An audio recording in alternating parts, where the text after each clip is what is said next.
Miss Mithila, এই নিন agreement paper, sign করে দিন। নির্ঝরের কথাটা শুনে অবাক হয়ে গেল মিথিলা। আজ মিথিলা আর নির্ঝরের বিয়ে, কিন্তু নির্ঝর মিথিলাকে এইসব কি বলছে? কিসের এগ্রিমেন্ট পেপার?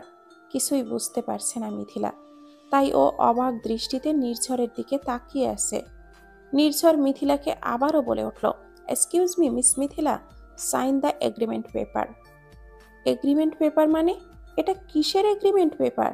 আর আমি কেন এই পেপারে সাইন করব? আপনি যদি এই এগ্রিমেন্ট পেপারে সাইন না করেন তাহলে এই বিয়েটা হবে না। নির্ঝরের কথাটা শুনে বাকরুদ্ধ হয়ে গেল মিথিলা। মানে কি বলছেন আপনি এইসব? এই এগ্রিমেন্ট পেপারের সাথে বিয়ের কি সম্পর্ক?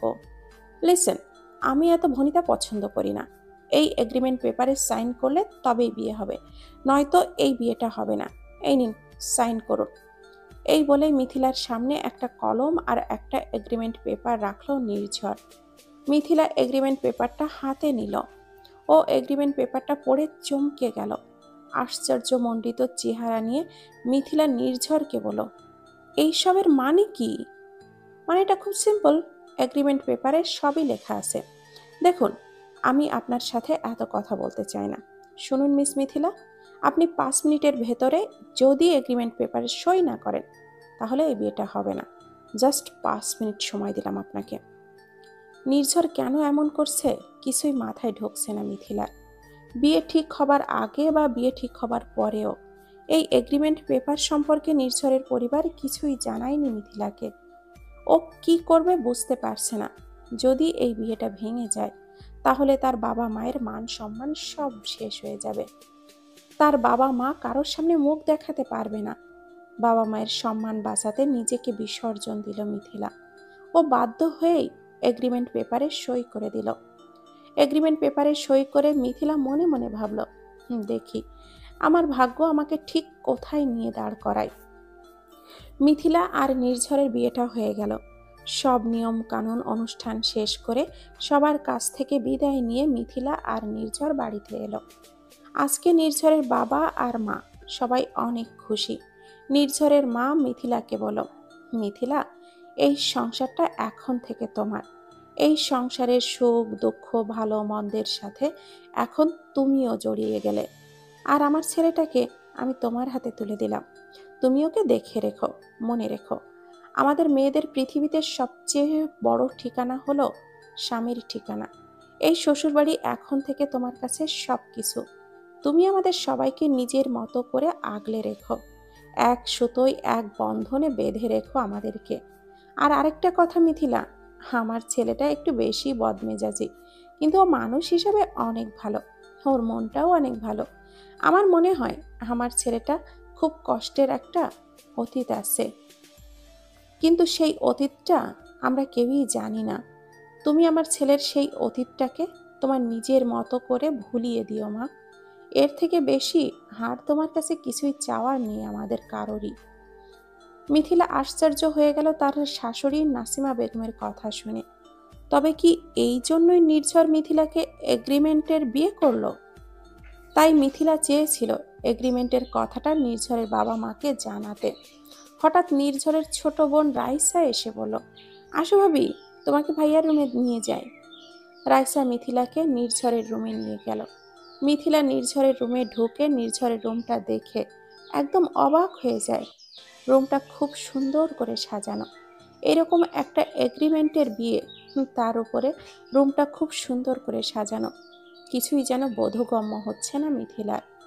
রাইসা মিথিলাকে নির্ঝরের রুমে রেখে চলে গেল।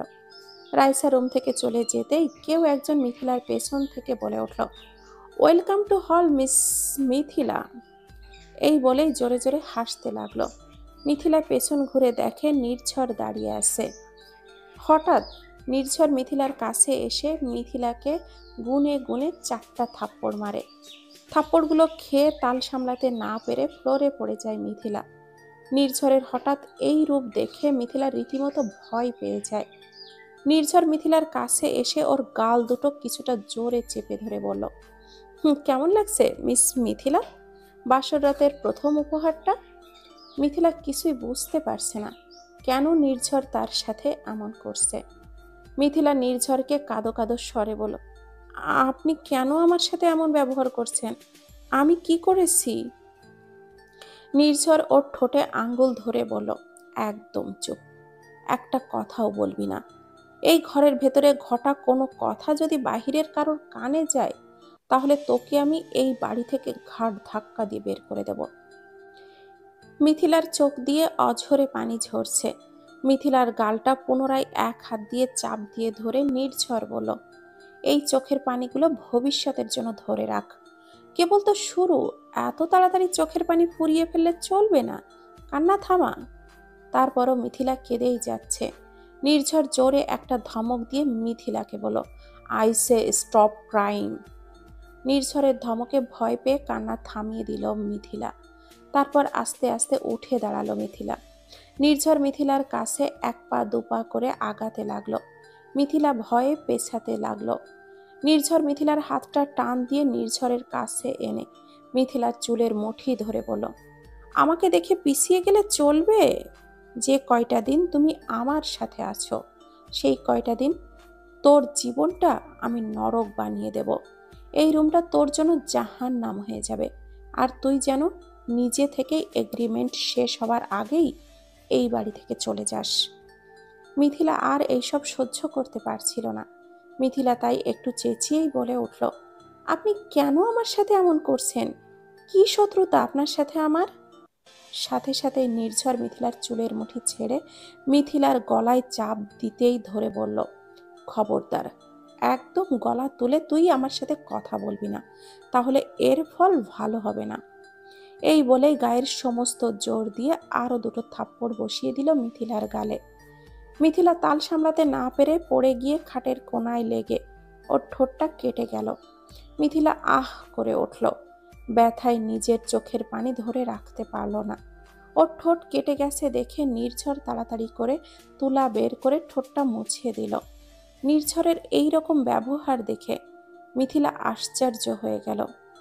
মনে মনে ভাবল, নিজেই আমাকে মেরে ঠোঁট কেটে দিল, আবার নিজেই ঠোঁট মুছে দিচ্ছে। এ কেমন আজব মানুষ! এরকম মানুষ আমি কোনো দিন দেখিনি। নির্ঝর মিথিলার দিকে তাকিয়ে দেখল ওর গাল দুটো লাল টকটকা হয়ে আছে। থাপ্পড়ের দাগগুলো স্পষ্টই বোঝা যাচ্ছে। নির্ঝর মিথিলাকে উঠিয়ে খাটে বসালো। তারপর নির্ঝরের আলমারি থেকে একটা শাড়ি বের করে মিথিলার হাতে দিল। শাড়িটার দিকে তাকিয়ে মিথিলা অনেকটা অবাক হয়ে গেল।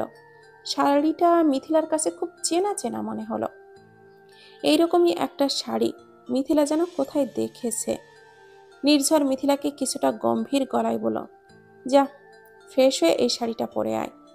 মিথিলা নির্ঝরের দিকে এক পলক তাকিয়ে শাড়িটা নিয়ে ওয়াশরুমে চলে গেল। মিথিলা ফ্রেশ হয়ে এসে শাড়িটা পরে ওয়াশরুম থেকে বেরিয়ে এলো। মিথিলার দিকে অপলক দৃষ্টিতে তাকিয়ে আছে নির্ঝর। নির্ঝরকে মিথিলার দিকে এইভাবে তাকিয়ে থাকতে দেখে মিথিলা কিছুটা ভয় পেয়ে গেল। পরেক্ষণে নির্ঝর নিজেকে সামলে নিল। একটা বালিশ মিথিলার দিকে ছুঁড়ে দিল। এই নে, তোর জায়গা আমার বিছানায় নেই, তোর জায়গা ওই মাটিতে। কোনো কথা না বলে চুপচাপ গিয়ে শুয়ে পড়। মিথিলা বালিশটা নিয়ে চুপচাপ গিয়ে নিচে শুয়ে পড়ল।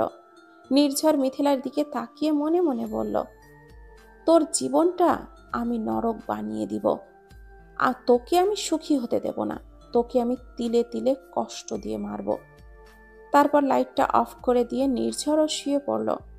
নিচে শুয়ে শুয়ে মিথিলা অঝরে কাঁদছে। কেন আমার সাথে এমন হলো? কেন এমন একটা এগ্রিমেন্টের বিয়ে আমাকে করতে হলো? কেন প্রতিবার সব জায়গাতেই আমাকেই ঠকতে হয় সবার কাছে? একটু সুখের আশায় আমি যেখানে গিয়েছি সেখানেই আমি ঠকেছি। সবাই আমাকে ঠকিয়েছে, কষ্ট দিয়েছে। ভেবেছি স্বামীর সংসারে এসে একটু সুখ খুঁজে পাবো, কিন্তু সেই সুখটুকুও আমার কপালে নেই। এই জীবন থেকে যদি মুক্তি পেতাম, তাহলে হয়তোবা সবচেয়ে বেশি শান্তি পেতাম। বাবা মা যদি কখনো এই কথাগুলো জানতে পারে, তারা কষ্টে মরেই যাবে। না না, বাবা আর মাকে কিছুতেই এই কথা জানতে দেওয়া যাবে না। কথাগুলো ভাবছে আর অঝরে কাঁদছে মিথিলা। কাঁদতে কাঁদতে ঘুমিয়ে গেল। মাঝরাতে হঠাৎ কারোর হাতের স্পর্শে ঘুম ভেঙে গেল মিথিলার। কিন্তু চোখ মেলে ও কাউকেই দেখতে পেল না। মিথিলা একটা ঘোর ভাবনার মধ্যে পড়ে গেল। তবে কি এটা ওর ভুল ধারণা ছিল? হঠাৎ মিথিলার মনে হলো ওর ঠোঁটে আর গালে কিছু একটা লেগে আছে। মিথিলা ঠোঁটে আর গালে হাত দিয়ে দেখল মলমের মতো কিছু একটা লেগে আছে। ও তাড়াতাড়ি করে শোয়া থেকে উঠে বসলো। নির্ঝরের দিকে তাকিয়ে দেখল নির্ঝর পাশ ফিরে ঘুমিয়ে গেছে। মিথিলা আনমনেই ভাবছে, নির্ঝর তো ঘুমিয়ে আছে, তাহলে আমার ঠোঁটে আর গালে মলম আসলো কোথা থেকে? মিথিলা অনেকটাই অবাক হয়ে গেল। ও কিছুই বুঝতে পারছে না। পরেক্ষণেই মিথিলা একটা দীর্ঘ নিঃশ্বাস ফেলে নির্ঝরের দিকে তাকিয়ে মনে মনে ভাবল, নির্ঝরের পাশে এখন আমার শুয়ে থাকার কথা ছিল। আজ আমার আর নির্ঝরের বাসর রাত। অনেক ভালোবাসা আর খুনসুটির মুহূর্তে জড়িয়ে থাকার কথা ছিল এই বাসর রাতটা। কিন্তু আমার সাথে কেন এমন হলো? কেন নির্ঝর আমার সাথে এমন ব্যবহার করছে? কথাগুলো ভাবতে ভাবতেই চোখ দুটো ঝাপসা হয়ে এলো ওর। ওর অবচেতন মনে অনেক প্রশ্ন ঘুরপাক খাচ্ছে। ওকে যদি নির্ঝরের এতটাই অপছন্দ হয়ে থাকে, তাহলে কেন বাবা মায়ের পছন্দ করা মেয়েকে বিয়ে করেছিল নির্ঝর? সবকিছু কেমন যেন এলোমেলো লাগছে মিথিলার কাছে। কথাগুলো ভাবতে ভাবতেই হঠাৎ মিথিলার দিকে চোখ পড়ল, তার পরনের শাড়িটার দিকে। চোখ দুটো হাতের উল্টো পিঠ দিয়ে মুছে নিয়ে ঘরের হালকা আলোতে ভালো করে শাড়িটা ঘুরিয়ে ফিরিয়ে দেখল। এইরকমই একটা শাড়ি কোথায় যেন দেখেছিল, কিন্তু কিছুতেই মনে করতে পারছে না। পরে আবারও ভাবল, হয়তোবা এটা মিথিলার মনের ভুল। পরে আবারও ভাবল, এটা তো ভুল কি করে হবে? মিথিলার এমন শাড়ি তো তার বাসায় কেউ পরে না, কোনোদিন কাউকে পরতেও দেখেনি এমন শাড়ি। তাহলে কেন এই শাড়িটা এত পরিচিত বলে মনে হচ্ছে তার কাছে? না, ও আর কিছুই ভাবতে পারছে না। ওর বিয়ে থেকে শুরু করে এই ঘরে ঘটে যাওয়া সমস্ত ঘটনাগুলো একটা রহস্যের মতন মনে হচ্ছে মিথিলার কাছে। এইসব ভাবতে ভাবতেই শুয়ে পড়ল। হঠাৎ কিছুটা শীত শীত লাগছিল, কিন্তু গায়ে দেওয়ার মতো মিথিলার আশেপাশে কোনো কিছুই ছিল না। তাই গুটিসুটি মেরেই ঘুমিয়ে গেল। সকালে ঘুম ভাঙার পর মিথিলা দেখল তার গায়ে একটা কাঁথা দেওয়া। ও একরকম আশ্চর্য হয়ে গেল। তাড়াতাড়ি শোয়া থেকে উঠে বসলো। স্পষ্ট মনেও আছে ও রাত্রের বেলা কাঁথা ছাড়াই ঘুমিয়েছিল। তাহলে তার গায়ে কাঁথা আসলো কিভাবে? মিথিলা মনে মনে ভাবল, হয়তোবা নির্ঝরই দিয়েছে। নির্ঝরের দিকে তাকিয়ে দেখল নির্ঝর ঘুমিয়ে আছে। তাহলে তার গায়ে কাঁথা আসলো কোথা থেকে? গতকালকে রাতে কারোর স্পর্শ অনুভব হওয়া, মিথিলার ঠোঁটে আর গালে মলম লেগে থাকা, এখন আবার কাঁথা। এই রুমে নির্ঝর আর মিথিলা ছাড়া তো কেউ ছিল না। তাহলে এত কিছু সব নির্ঝরই করেছে? মিথিলার অবচেতন মন ওকে বলে উঠল, নিজেই আমার গায়ে হাত তুলল, আবার নিজেই মলম লাগিয়ে দিল। আমাকে নিচে শুতে বলে আবার নিজেই আমাকে কাঁথা দিল। নির্ঝর আসলে কেমন যেন। নির্ঝরকে ঠিক বুঝে উঠতে পারছে না মিথিলা। মিথিলার শাশুড়ি গতকালকে বলেছিল নির্ঝর একটু বদমেজাজি, কিন্তু অনেক ভালো মনের একটা মানুষ। কিন্তু মিথিলার প্রতি এতটা বদমেজাজের কারণ কি? আর তা একদমই অজানা মিথিলার কাছে। মিথিলা জানে না সামনের দিনগুলো মিথিলার ভাগ্যে কি অপেক্ষা করছে। কথাগুলো ভাবতে ভাবতেই ওয়াশরুমে ফ্রেশ হতে চলে গেল। আয়নার সামনে দাঁড়িয়ে চুল মুছছিল মিথিলা। হঠাৎ দেখল তার গালের থাপ্পড়ের দাগগুলো স্পষ্টই বোঝা যাচ্ছে। ঠোঁটের কাটা দাগটাও বোঝা যাচ্ছে। মিথিলা আঘাতগুলোর দিকে তাকিয়ে আছে আর ভাবছে, কতটা অভাগী হলে বাসর রাত্রে স্বামীর আদর সোহাগের পরিবর্তে তার হাতের আঘাত সইতে হয়। স্বামী যে হাতে গতকাল রাতে তাকে আদরে ভরিয়ে দেবার কথা, সেই হাতেই তার আদর আর সোহাগের পরিবর্তে কষ্ট আর যন্ত্রণা দিয়েছে। হয়তো এটাই তার নিয়তিতে ছিল। তবে তাদের মধ্যে যা কিছুই হয়ে যাক না কেন, তা এই চার দেওয়ালের মধ্যে না হয় আবদ্ধই থাকুক। এই অবস্থায় রুমের বাহিরে গেলে তো অনেকে অনেক রকম প্রশ্ন করতে পারে তাকে। তাই যাতে কেউ কিছু বুঝতে না পারে সেই জন্য হালকা একটু মেকআপ করে নিল মিথিলা। তারপর নির্ঝরের দিকে এক নজর তাকিয়ে রুম থেকে চলে গেল। মিথিলাকে দেখে রাইসা মিথিলার কাছে এগিয়ে এলো। মিথিলার দিকে তাকিয়ে রাইসা বলল, তোমাকে খুব সুন্দর লাগছে ভাবি। রাইসা আরো কিছু বলতে যাবে, তখনই পেছন থেকে কেউ একজন বলে উঠল, কিরে রাইসা, কেমন আছিস? রাইসা পেছন ঘুরে দেখে মেঘা দাঁড়িয়ে আছে। রাইসা কিছুটা হেসে বলে উঠল, আরে মেঘা আপু তুমি? মেঘা ওদের কাছে এগিয়ে আসলো। মেঘা ওদের মামাতো বোন। মেঘাকে রাইসা আবারও বলল, কি ব্যাপার মেঘা আপু, তুমি ভাইয়ার বিয়েতে আসলে না কেন? আসলে রাইসা একটু কাজ ছিল, তাই নির্ঝর ভাইয়ের বিয়েতে আসতে পারিনি। মেঘাকে দেখে চিনতে পারল না মিথিলা, তাই ও মেঘার দিকে তাকিয়ে আছে। রাইসা মিথিলাকে মেঘার সাথে পরিচয় করিয়ে দিল। মেঘা একটু কেমন ভাবে জানি তাকিয়ে আছে মিথিলার দিকে। সেই তাকানোর অর্থটা ঠিক বুঝলো না মিথিলা। মিথিলা ওদের সাথে কিছুক্ষণ কথা বলে চলে গেল। ডাইনিংয়ে নাস্তা সাজাচ্ছিল মিথিলা। ওর শাশুড়ি এসে মিথিলার কাছে বলল, মিথিলা, নির্ঝরকে যে দেখছি না, ও কি এখনো ঘুম থেকে ওঠেনি? না মা, ওনাকে এখনো এদিকে আসতে দেখিনি। ঠিক আছে, তাহলে তুমি যে নির্ঝরকে উঠিয়ে দাও। তোমার মা ফোন দিয়েছিল, তোমার বাড়ি থেকে লোকজন ঘন্টাখানেকের মধ্যেই এসে পড়বে। নির্ঝর আর তোমাকে তো নাস্তা করে রেডি হতে হবে। তাড়াতাড়ি যাও, নির্ঝরকে ঘুম থেকে উঠতে বলো। মিথিলা মনে মনে একটু ভয় পাচ্ছিল, নির্ঝর কি ওদের বাড়িতে যেতে রাজি হবে? গতকালকে নির্ঝরের যে রূপ দেখল, তারপরে নির্ঝরের সাথে কথা বলতেই ভয় লাগছে তার। মিথিলাকে দাঁড়িয়ে থাকতে দেখে নাসিমা বেগম পুনরায় বলল, কি হলো মিথিলা, যাও। মিথিলা ভয়ে ভয়ে রুমের দিকে গেল। রুমে ঢুকতে নিয়েই নির্ঝরের সঙ্গে ধাক্কা খেল মিথিলা। তাল সামলাতে না পেরে মিথিলা পড়ে যাচ্ছিল। সঙ্গে সঙ্গে নির্ঝর মিথিলার হাতটা ধরে ফেলল। মিথিলার দিকে অবাক হয়ে তাকিয়ে আছে নির্ঝর। ছাড়ুন, কেউ এসে পড়বে। সাথে সাথে নির্ঝর নিজেকে সামলিয়ে নিয়ে মিথিলার হাতটা ছেড়ে দিয়ে নির্ঝর রাগী দৃষ্টিতে মিথিলার দিকে তাকিয়ে বলল, কিরে, তোর সাথে কি চোখ নেই? দেখে চলতে পারিস না, যত সব। এই বলে মিথিলাকে ধাক্কা দিয়ে সরিয়ে চলে গেল নির্ঝর। নির্ঝরকে ঠিক বুঝে উঠতে পারছে না মিথিলা। মিথিলার মনে হচ্ছে নির্ঝরের যেন অনেকগুলো রূপ। ডাইনিংয়ের সবাই নাস্তা খেতে বসেছে, মিথিলা সবাইকে নাস্তা পরিবেশন করে দিচ্ছে। নির্ঝরের প্লেটে নাস্তা দিল মিথিলা। নির্ঝর এক নজর তাকালো মিথিলার দিকে। মিথিলা ভয় পেয়ে কিছুটা দূরে সরে গেল। মিথিলার শ্বশুর খাবার খেতে খেতে বলল, বাহ, আজকের নাস্তাটা তো খুব ভালো হয়েছে। মিথিলার শাশুড়ি মিথিলার দিকে তাকিয়ে ঠোঁটের কোণে একটা সন্তুষ্টির হাসি দিয়ে বলল, বাহ মিথিলা, তুমি তো অনেক সুন্দর করে রান্না করতে পারো।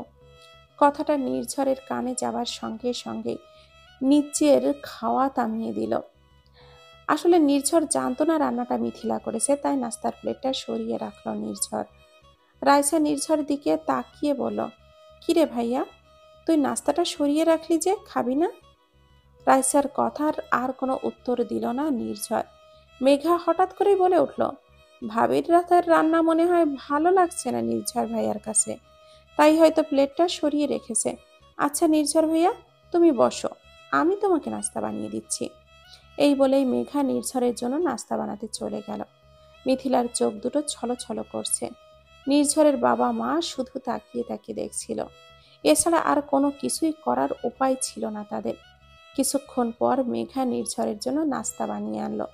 নির্ঝর মেঘাকে একটা থ্যাঙ্কস দিয়ে নাস্তা খাওয়া শুরু করলো। রাইসা মিথিলার দিকে তাকিয়ে দেখলো মিথিলার চোখ দিয়ে পানি পড়ছে। রাইসা আর এই বিষয়টা মানতে না পেরেই নির্ঝরকে বলে উঠল, তুই ভাবির বানানো নাস্তাটা খেতেই পারতি। ভাবি এমন কোনো খারাপ রান্না করেনি যেটা মুখে নেওয়া যায় না। আমরা সবাই তো ভাবির বানানো নাস্তা খাচ্ছি, কই খারাপ তো লাগছে না। তারপর মেঘার দিকে বিরক্তি ভরা দৃষ্টিতে তাকিয়ে বলল, মেঘা আপু, ভাইয়া তো তোমাকে নাস্তা বানাতে বলেনি, তাহলে তুমি আগ বাড়িয়ে কেন নাস্তা বানাতে গেলে? মেঘা চট করেই বলে উঠল, নির্ঝর ভাইয়া তো নাস্তা খেতে পারছিল না, তাই ভাবলাম আমি নাস্তাটা বানিয়ে দেই নির্ঝর ভাইকে। নির্ঝর রাইসাকে একটা ধমক দিয়ে বলল, রাইসা, তুই ছোট ছোটর মতোই থাক, বেশি কথা বলিস না। রাইসা বুঝতে পারলো যে তার ভাইয়ের সাথে তার ভাবির সম্পর্ক ভালো না। তার ভাবিকে তার ভাই মন থেকে মেনে নিতে পারছে না। মেঘা নির্ঝরকে বলল, নির্ঝর ভাইয়া, আমি যেই কয়দিন এই বাড়িতে আছি আমিই তোমার জন্য রান্না করব, ঠিক আছে? মেঘার এই বাড়াবাড়ি একেবারে সহ্য হচ্ছে না রাইসার, তাই রাইসা আর কোনো কথা না বলে একটা প্লেটে কিছু খাবার নিয়ে মিথিলাকে রাইসার রুমে নিয়ে গেল। মিথিলা অঝরে কেঁদেই যাচ্ছে। রাইসা মিথিলার চোখের পানি মুছিয়ে দিয়ে ওর হাতটা ধরে বলল, ভাবি, আমার ভাইটাকে ভুল বুঝো না। আমার ভাইটা অনেক ভালো। আসলে আমার ভাইটার সেই ভয়ঙ্কর অতীতটা আমার ভাইটাকে ভেতরে ভেতরে একদম শেষ করে দিচ্ছে।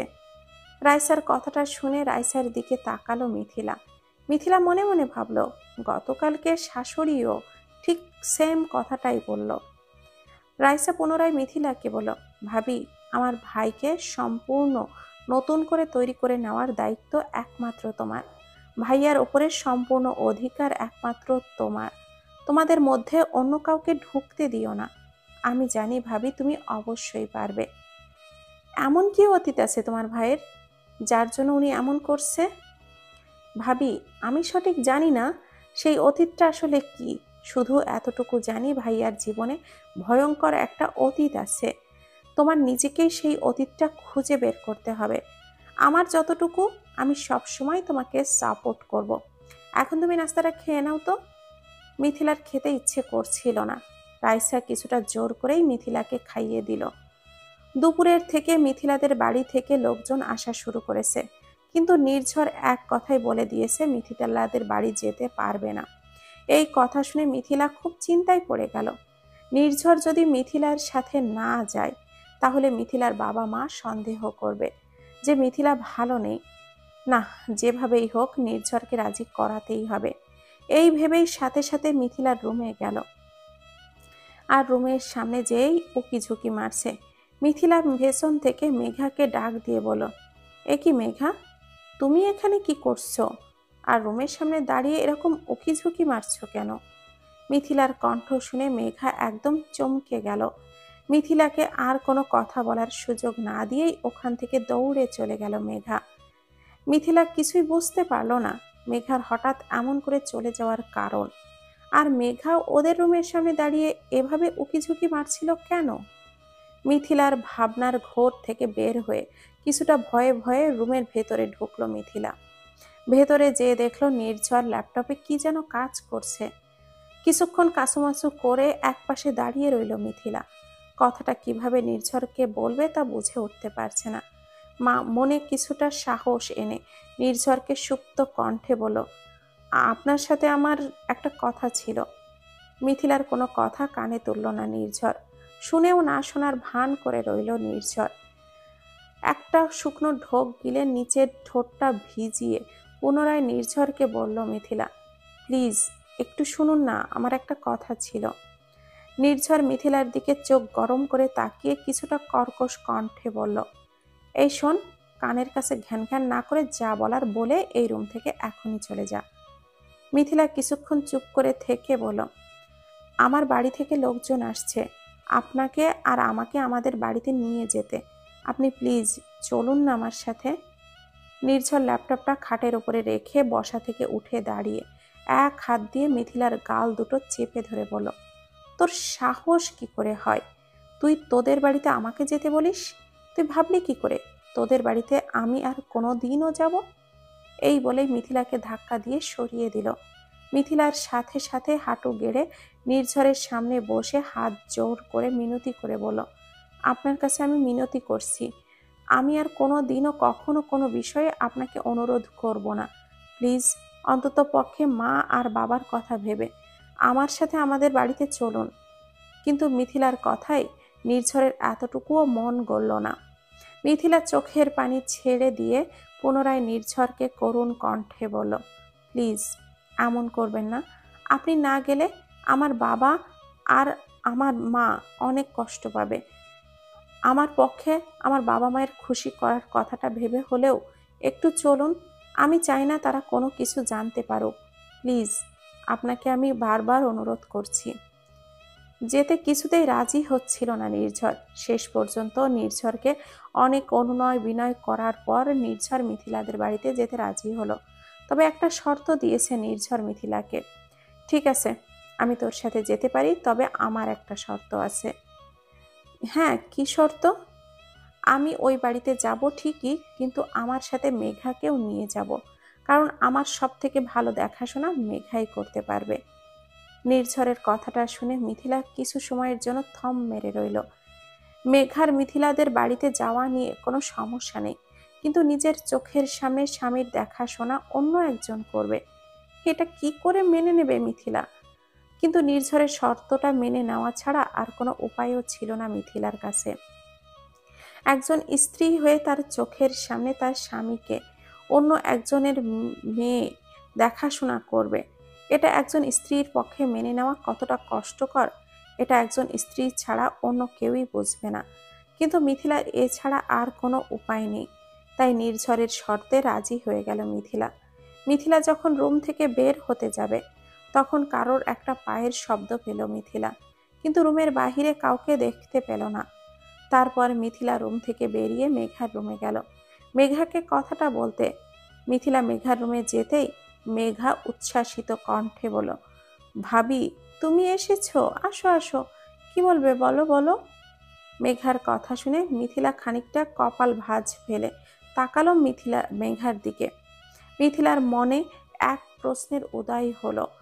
ওর মনে হচ্ছে মেঘা যেন মিথিলার জন্যই অপেক্ষা করছিল, আর মিথিলা যে মেঘাকে কিছু বলতে এসেছে, মেঘা এ কথাটা আগে থেকেই জানতো।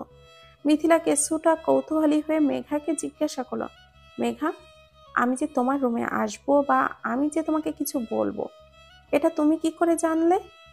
মেঘা একটু ঘাবড়ে গেল মিথিলার কথা শুনে। সঙ্গে সঙ্গে মেঘা পরিস্থিতি সামলিয়ে নিয়ে মিথিলাকে বলল, না না ভাবি, কি যে বলো না তুমি, আমি কি করে জানবো যে তুমি এখন আমার রুমে আসবে আর তুমি এসে কি বলবে? আসলে হঠাৎ আমার রুমে আসলে তো, তাই ভাবলাম যে আমাকে কিছু নিশ্চয় বলবে। মেঘা মিথিলার দিকে এক নজর তাকিয়ে কথাটা বলল। মেঘার কথাটা ঠিক মনোপুত হলো না মিথিলার। মেঘার দিকে তাকিয়ে দেখলো ওর চোখ মুখ যেন কেমন লাগছে। কিন্তু মেঘা, তোমাকে দেখে তো মনে হচ্ছে তুমি কেমন যেন ঘাবড়ে গেছো। Anything wrong? না না ভাবি, তুমি ভুল বুঝছো। মিথিলা আর কোনো কথা না বাড়িয়ে মেঘাকে ওদের বাড়িতে যাবার কথা বলল। কথাটা শুনে মেঘা যেন আর খুশিতে নাচতে ইচ্ছে করছিল, কিন্তু নিজেকে সামলিয়ে নিল মেঘা। হঠাৎ পেছন থেকে রাইসা বলে উঠল, সমস্যা নেই ভাবি, মেঘা আপুর সাথে আমিও যাব তোমাদের বাড়িতে। মেঘার সাথে সাথে রাইসাকে থামিয়ে দিয়ে বলল, তুই কেন যাবি রাইসা? ভাবি তো আমাকে যেতে বলেছে, তোকে তো আজ যেতে বলিনি, আমি একাই যাব। ভাবি আমাকে আরো আগেই ভাবিদের বাসায় যাওয়ার কথা বলেছিল, তাই আমি আমার ব্যাগটা আগেই গুছিয়ে রেখেছি। রাইসার কথা শুনে মিথিলা রাইসার দিকে তাকিয়ে ভাবল, এই কথা কখন আবার রাইসাকে বলল মিথিলা? মেঘার দিকে চোখ যেতেই মিথিলার মনে হলো মেঘা যেন ভেতরে ভেতরে রাগে ফুঁসছিল, কিন্তু কেন? পরেক্ষণে রাইসা মিথিলাকে বলল, চলো ভাবি, তোমাকে রেডি করে দেই। রাইসা আর মিথিলা মেঘার রুম থেকে চলে গেল। ওদের যাওয়ার দিকে তাকিয়ে ঠোঁটে একটু বাঁকা হাসি দিল। মেঘা মনে মনে বলল, wait for the right time Mithila. রুমের বাহিরে এসে মিথিলা রাইসাকে কিছু জিজ্ঞাসা করতে যাবে, তখনই রাইসার মিথিলাকে থামিয়ে দিয়ে বলল, আমি জানি ভাবি তুমি কি বলবে। তোমাকে বলছিলাম না ভাবি, আমি তোমাকে আমার পক্ষ থেকে সব ধরনের পরিস্থিতিতে সাপোর্ট করব। তার প্রথম ধাপ শুরু করলাম। তবে ভাবি, তোমাকেও খুব সতর্কভাবে চোখ কান খোলা রেখে চলতে হবে। রাইসার কথায় কোনো মানে বুঝতে পারল না মিথিলা, তবে এতটুকু বুঝতে পারলো কোনো কিছুর একটা ইঙ্গিত ছিল রাইসার কথায়। রাইসা, তুমি কি বলছো আমি ঠিক বুঝতে পারলাম না। একটু সব এদিকে তো সব কিছু ঠিকই আছে, নজর রেখো, কিছুই বুঝতে পারবে। এবার চলো, রেডি হতে হবে। অনুষ্ঠান আর খাওয়া দাওয়া শেষ হয়ে যাওয়ার পর ওরা রওনা দিবে, এমন সময় নির্ঝর দেখলো রাইসা ওদের সাথে রওনা দিয়েছে। কি ব্যাপার রাইসা, তুই কোথায় যাচ্ছিস? ওদের কথার মাঝখানেই মেঘা কিছুটা নির্ঝরকে বলল, নির্ঝর ভাইয়া, আমি রাইসাকে নিষেধ করেছিলাম যেতে, ও আমার কোনো কথাই শোনেনি।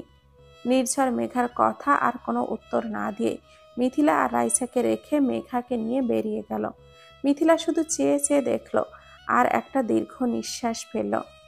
কোনো স্বামী তার স্ত্রীকে রেখে অন্য কাউকে প্রাধান্য দিচ্ছে, এটা একটা স্ত্রীর পক্ষে মেনে নেওয়া একেবারেই সম্ভব নয়। মিথিলাও মেনে নিতে পারছে না, কিন্তু কিছুই করার নেই মিথিলার। নিয়তি তাকে এমন একটা জায়গায় এনে দাঁড় করিয়েছে যেটা চাইলেও সে এড়িয়ে যাওয়ার ক্ষমতা মিথিলার নেই। ভাবতে ভাবতে 2 ফোঁটা চোখের পানি গড়িয়ে পড়ল মিথিলার। কেউ কিছু বোঝার আগেই চোখের পানিটা মুছে নিল। মনের কষ্ট আর চোখের পানি দুটোকেই ধামা চাপা দিয়ে বেরিয়ে গেল মিথিলা আর রাইসা। ওদের গাড়িটা মিথিলাদের বাড়ির সামনে এসে থামলো। মিথিলাদের এগিয়ে নেবার জন্য মিথিলার বড় ভাই মায়ান আসলো। মায়ানকে দেখে নির্ঝর সালাম দিল। মায়ানের সাথে খুব সুন্দরভাবে কথা বলল নির্ঝর। নির্ঝর মায়ানের সাথে এত সুন্দর করে কথা বলছে দেখে মিথিলা একটু অবাক হলো। যেই মানুষটা এই বাড়িতে আসতেই চায়নি সেই মানুষটাই ভাইয়ার সাথে এত সুন্দর সম্মানের সাথে এত ভালোভাবে কথা বলছে। নির্ঝরের হঠাৎ এই রূপ দেখে মিথিলা অবাক না হয়ে পারছে না। মায়ান সবাইকে ভেতরে নিয়ে গেল। নির্ঝর মিথিলার বাবা আর মাকে দেখা মাত্রই পায়ে হাত দিয়ে সালাম করলো।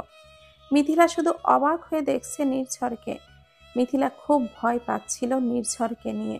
নির্ঝর না জানি এখানে এসে মিথিলার পরিবারের সাথে কেমন ব্যবহার করে, কারণ যেহেতু নির্ঝর মিথিলাকে পছন্দ করে না, তাই হয়তোবা মিথিলার পরিবারের কেউকে ও পছন্দ করবে না।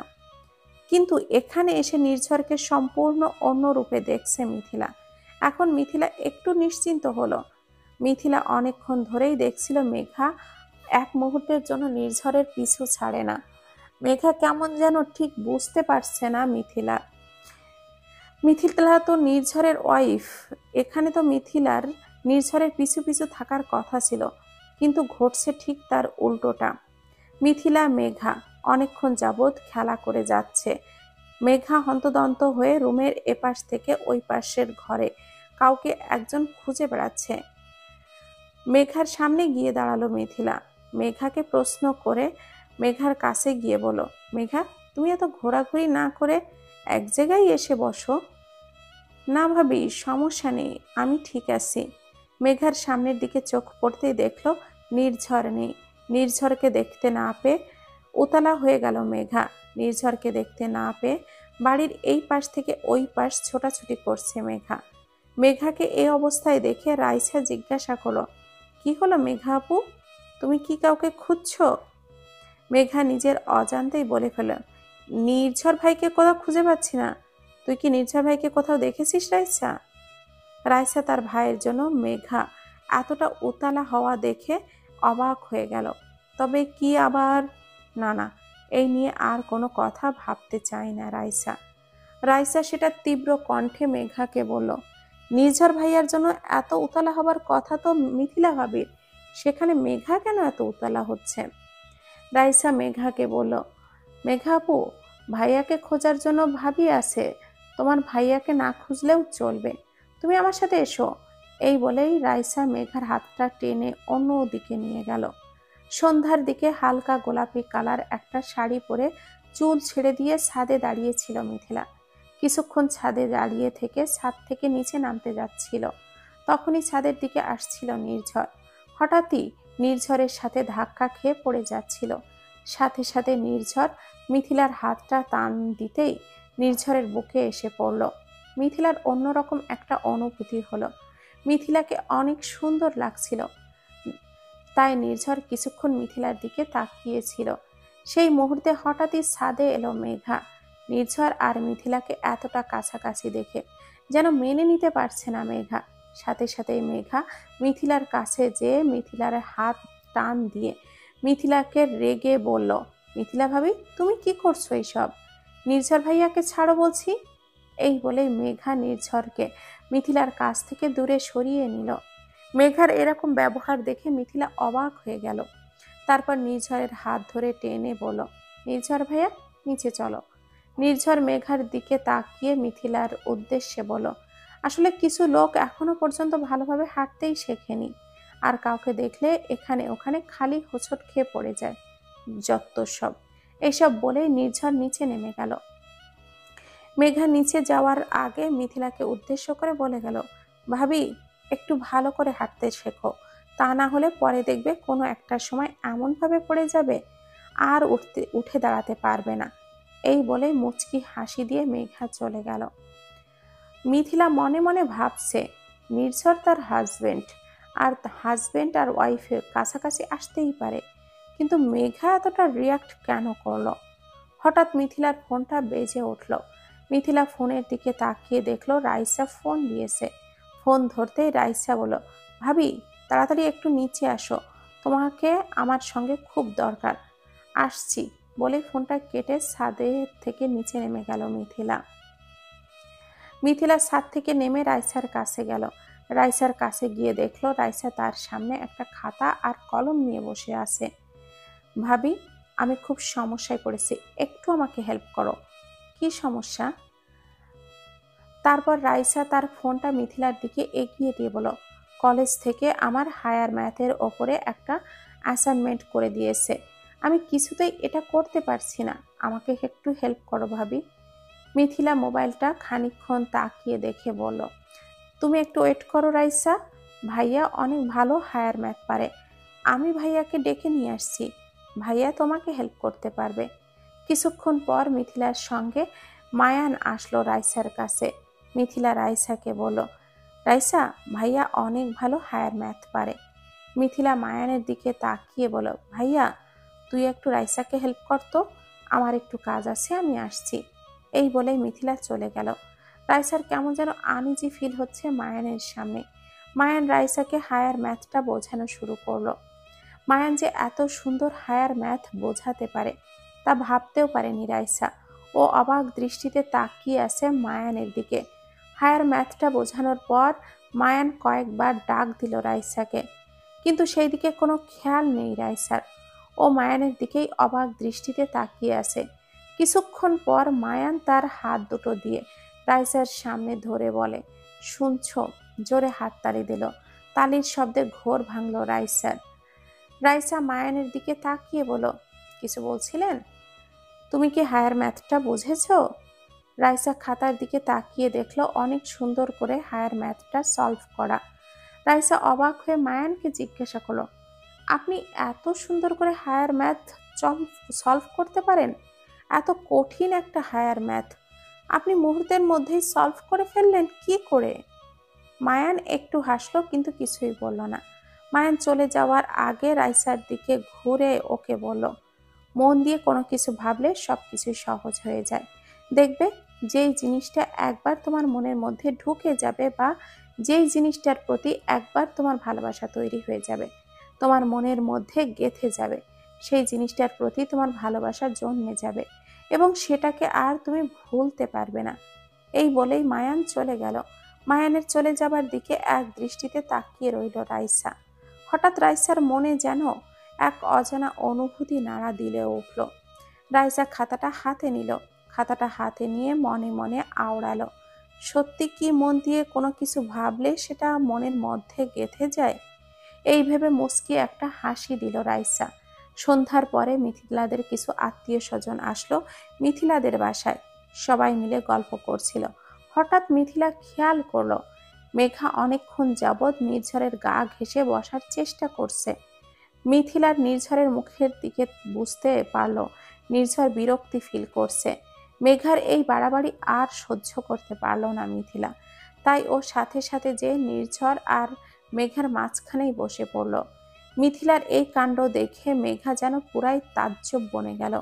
নির্ঝর মিথিলার দিকে এক নজর তাকিয়ে নির্ঝর যেতে নিলে মিথিলা নির্ঝরের হাতটা চেপে দিয়ে ধরে।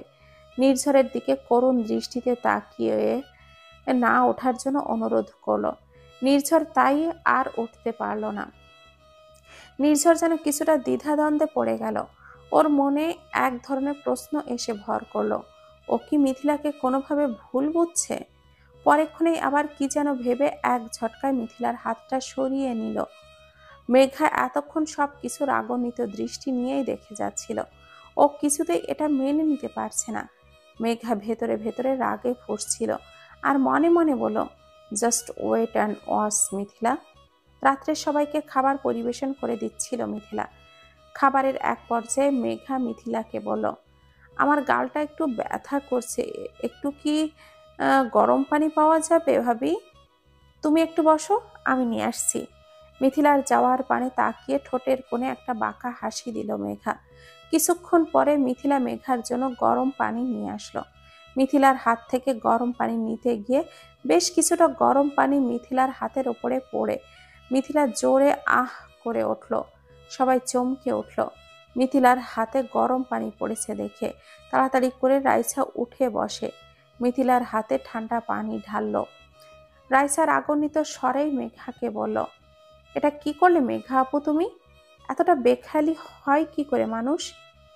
মেঘা ঠোঁটের কোণে একটু বাঁকা হাসি দিয়ে মনে মনে বলল, নির্ঝর ভাইয়ার হাত ধরা না, এবার দেখ কেমন লাগে। তারপর সমবেদনা জানানোর ভঙ্গিতে বলল, সরি সরি ভাবি, আমি সত্যি দেখতে পাইনি, আমি ইচ্ছে করে করিনি ভাবি, আমার হাত ফসকে পড়ে গেছে, সরি ভাবি, I am very very sorry বান্ধবী। মিথিলা বুঝতে পারে যে মেঘা এটা ইচ্ছে করেই করেছে, কিন্তু মিথিলা কিছুই বলল না। নির্ঝর মিথিলার দিকে তাকিয়ে দেখল মিথিলার খুব কষ্ট হচ্ছে। নির্ঝর বুঝতে পারল মিথিলার হাত খুব জ্বালা করছে। নির্ঝরের বুকের ভেতর মোচড় দিয়ে উঠল। মিথিলার কষ্টটা আর সহ্য হচ্ছে না নির্ঝরের। ও আর চুপ থাকতে পারল না। নিজের অজান্তে মিথিলার প্রতি উতলা হয়ে পড়ল। মিথিলার হাতের পোড়া জায়গায় লাগানোর জন্য পেস্ট আর মলম চাইল। মায়ান নির্ঝরকে মলম আর পেস্ট এনে দিল। নির্ঝর মিথিলার হাতটা ধরে ওর হাতে পেস্ট আর মলম লাগিয়ে দিল। মিথিলা অবাক হয়ে এক দৃষ্টিতে নির্ঝরের দিকে তাকিয়ে রইল। নির্ঝরের ছোঁয়া পেয়ে মিথিলার কষ্ট যেন মুহূর্তের মধ্যেই ভালো হয়ে গেল। মিথিলার হাতে মলম লাগিয়ে দিচ্ছে আর এটা দেখে মেঘার যেন সহ্য হচ্ছে না। মেঘা ভেবেছিল একে আর এক হবে না। মিথিলার মেঘার দিকে চোখ পড়তেই মিথিলা দেখল মিথিলার দিকে কেমন এক দৃষ্টিতে মেঘা তাকিয়ে আছে, যেন দৃষ্টি দিয়েই হিংসাত্মকমূলক দৃষ্টি। কিন্তু ওর প্রতি মেঘার এই হিংসাত্মক দৃষ্টির কারণটা ঠিক বুঝতে পারল না। রুমে যেয়ে মিথিলা নিচে শোয়ার জন্য বালিশ নিচে নিচ্ছিল, তখনই মিথিলার হাত ধরে ফেলল নির্ঝর। মিথিলা নির্ঝরের দিকে তাকালো। ও মিথিলাকে নমনীয় কণ্ঠে বলল, আপনি আমার পাশে শুতে পারেন। মিথিলা যেন নিজের কানকে বিশ্বাস করাতে পারছে না, তাই ও অবাক দৃষ্টিতে নির্ঝরের দিকে তাকিয়ে আছে। নির্ঝর মিথিলার হাত থেকে বালিশটা নিয়ে খাটের উপরে রেখে বলল, এটা আমার বাসা নয়, এটা আপনার বাসা, তাই আপনি বিছানাতেই শুতে পারেন। আর আমি এতটাও অমানবিক নই যে একটা অসুস্থ মানুষকে নিচে শুতে দেব। এই বলেই নির্ঝর পাশ ফিরে শুয়ে পড়ল। নির্ঝরের মুখের কথাগুলো শুনে মিথিলার সব কষ্ট এক নিমিষেই আনন্দে পরিণত হলো। মিথিলা নির্ঝরের পাশে শুয়ে পড়ল। হঠাৎ মাঝরাতে ঘুম ভেঙে গেল মিথিলার। রাতের বেলা তেমন কিছুই খেতে না পারাই ক্ষুধা পেয়েছিল ওর, তাই ও শোয়া থেকে উঠে বসল। আর মিথিলা বিছানা থেকে নামতেই দেখতে পেল নির্ঝর পাশে নেই আর রুমের দরজা খোলা। নির্ঝরকে দেখতে না পেয়ে মিথিলা একটু ঘাবড়ে গেল। ও বুঝতে পারছে না এত রাতে নির্ঝর কোথায় গেল। ও আর দেরি না করে রুমের বাহিরে গেল নির্ঝর কোথায় গেল তা দেখার জন্য। মিথিলা রুম থেকে বেরিয়ে কিছুটা সামনে যেতেই দেখল নির্ঝর আর মেঘা দাঁড়িয়ে কথা বলছে। কথা বলার এক পর্যায়ে হঠাৎই মেঘা নির্ঝরের হাত ধরল। এই দৃশ্য দেখে আর সহ্য হচ্ছে না মিথিলার। সঙ্গে সঙ্গে ও নির্ঝর আর মেঘার কাছে গেল। নির্ঝরকে একটু রাগ দেখিয়ে বলল, আপনি এখানে কি করছেন? নির্ঝর সাবলীল গলায় বলল, আসলে আমার ঘুম আসছিল না, তাই একটু হাঁটাহাঁটি করছিলাম। আমাকে ডাকতেন? আপনি ঘুমাচ্ছিলেন তাই ডাকিনি। পরেক্ষণেই মিথিলা মেঘার দিকে ঘুরে ওকে রুক্ষ গলায় বলল, মেঘা, তুমি এত রাতে এখানে কি করছো? মিথিলার এইরকম রাগী স্বর শুনে মেঘা একটু ঘাবড়ে গেল। একটু আমতা আমতা করে বলল, আসলে ভাবি আমি পানি খেতে এসেছিলাম, এসে দেখি নির্ঝর ভাইয়া একা একা হাঁটাহাঁটি করছে, তাই আর নির্ঝর ভাইয়ের সাথে একটু গল্প করছিলাম। মেঘা আরও কিছু বলতে যাচ্ছিল, তখনই মেঘাকে মিথিলা থামিয়ে দিয়ে বলল, মেঘা, তোমার যদি পানি খাওয়া হয়ে থাকে তাহলে এখন রুমে যাও, অনেক রাত হয়ে গিয়েছে, এখন গল্প করার সময় নয়। মেঘা নির্ঝরের দিকে এক নজর তাকালো। মেঘা ভেবেছিল নির্ঝর মেঘাকে থাকতে বলবে, কিন্তু নির্ঝর মেঘাকে কিছুই বলল না। ও গা ছাড়া একটা ভাব দিয়ে দাঁড়িয়ে আছে। মেঘা অনিচ্ছা সত্ত্বেও ওখান থেকে চলে গেল।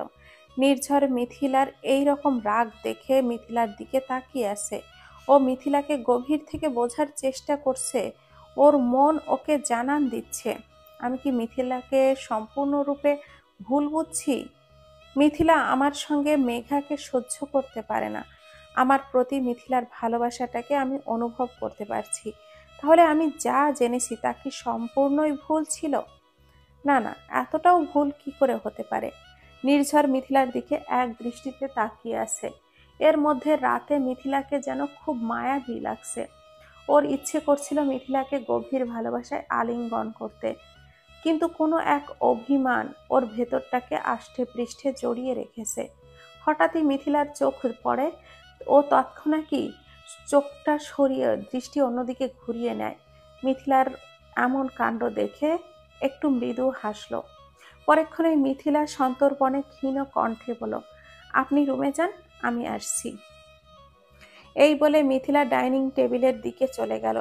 রাতে ভালো করে খেতে না পারার কারণে ওর অনেক ক্ষুধা পেয়েছিল, তাই ও একটা আপেল আর ছুরি নিল কাটার জন্য। কিন্তু মিথিলার হাত ব্যথা থাকায় মিথিলা আপেলটা ঠিক মতো কাটতে পারছিল না।